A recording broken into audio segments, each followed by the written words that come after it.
What a game, guys. What a game, I cannot believe that I'm currently celebrating a 9-minute penalty win versus Burnley.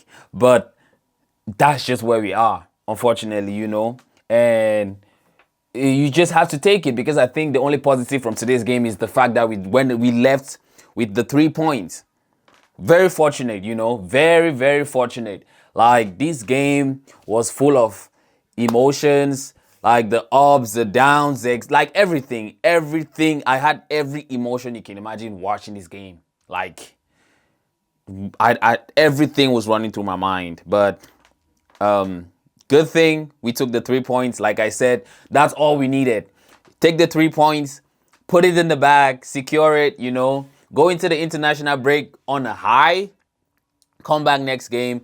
Even though, like I said, it's a mixed feeling because now Cunha is injured, Cunha is injured. And if you look at our upcoming games, we have Manchester City, we have Chelsea coming up. We don't know how bad it is, but a little positive, it's the international break. Hopefully he can get some time to recover.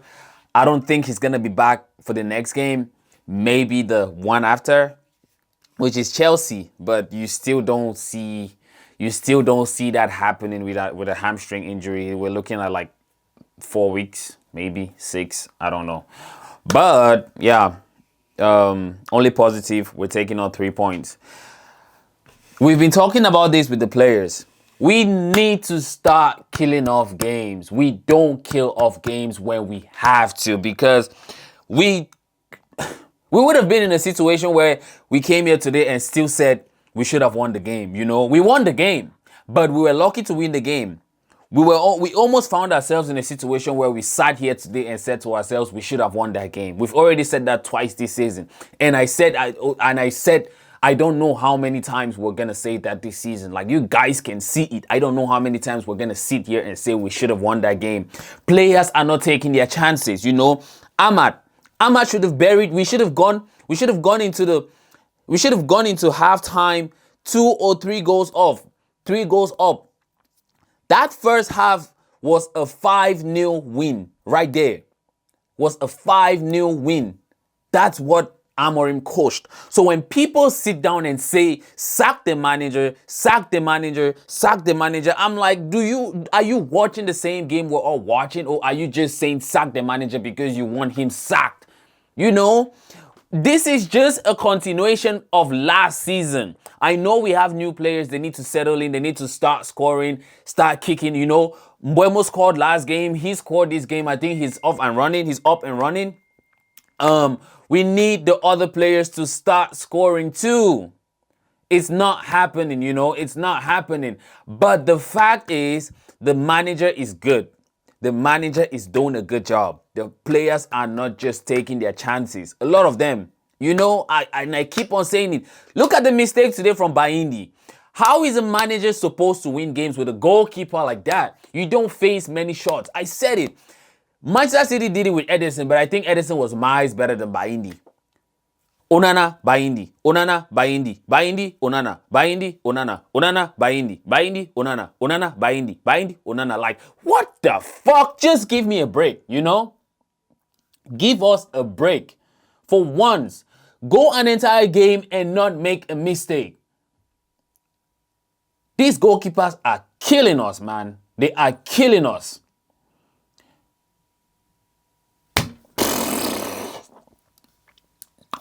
Another thing I want to talk about is Bruno, right?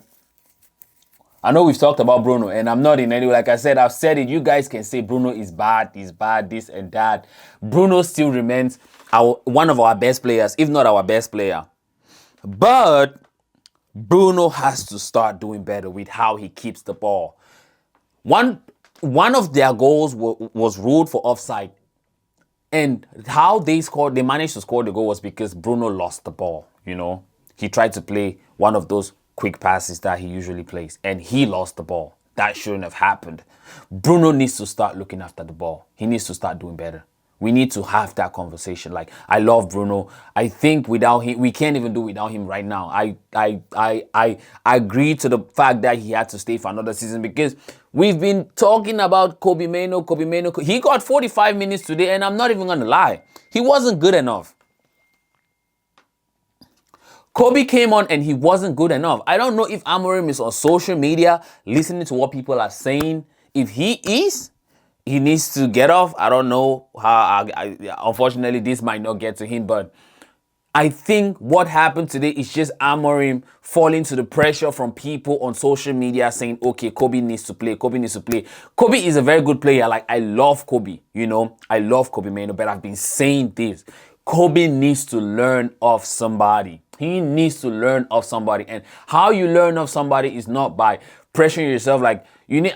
I would rather him, if that's the case, maybe he can go on loan. Go on loan, develop somewhere else, and we bring in someone else, maybe on loan, who can play as a Bruno backup. But Kobbie Mainoo cannot work in that midfield as the 8 right now.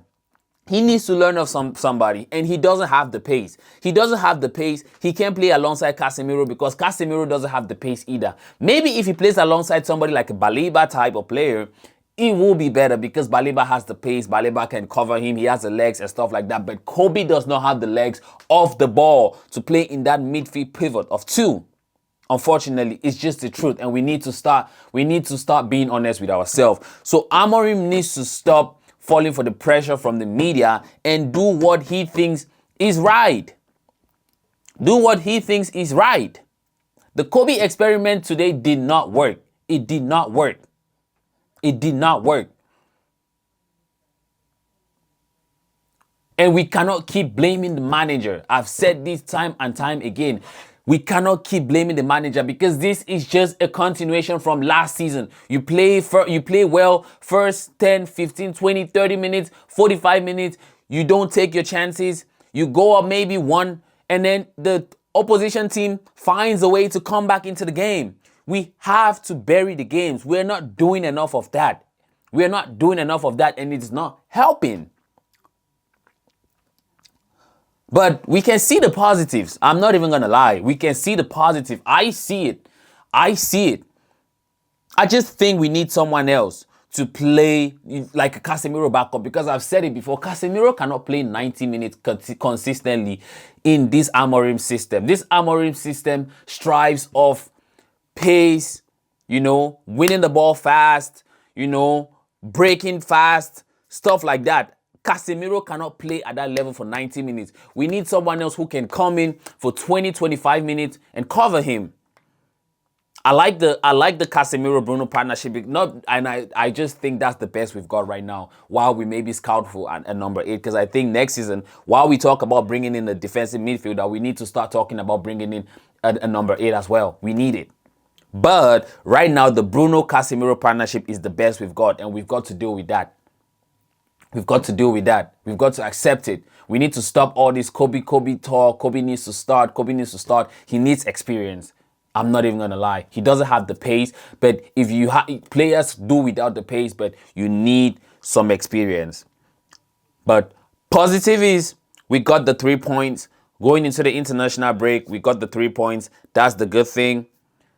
I don't know how the last 2 days of the transfer window is going to look like, but Ineos needs to get this man a goalkeeper. Even if you're not going to get him a midfielder, because like I said, it's looking like we're not going to get one.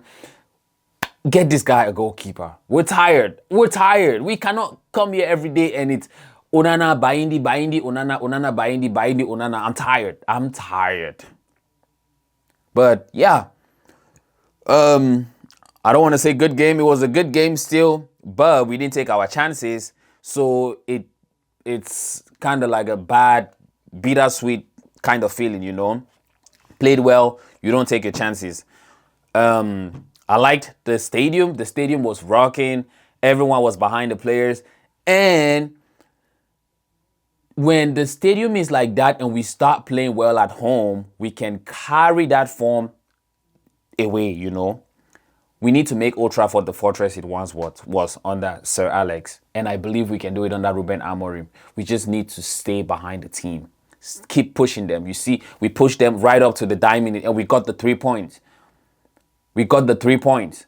That's the good thing. So let's make Old Trafford the fortress once more. Let's keep pushing the players. Let's stay behind the players. And I think we will have a decent season. We will have a decent season. But let me know your thoughts in the comment section. And if this is your first time on Red Sirens, please remember to subscribe and see you guys after the international break.